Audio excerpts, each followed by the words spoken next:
New ইয়র্কে এলেই গ্রেফতার হতে পারেন নেতানিয়াহু।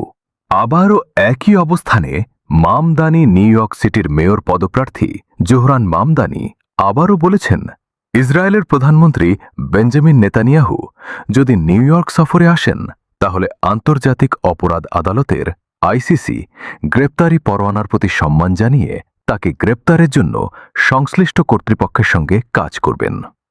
মামদানির এই বক্তব্য নতুন করে রাজনৈতিক বিতর্কের জন্ম দিয়েছে। তার সমর্থকদের দাবি, আন্তর্জাতিক আইন সবার জন্য সমান হওয়া উচিত। অন্যদিকে সমালোচকদের মতে যুক্তরাষ্ট্র আইসিসি এর সদস্য নয়, তাই এমন মন্তব্য বাস্তবে কার্যকর করা কঠিন।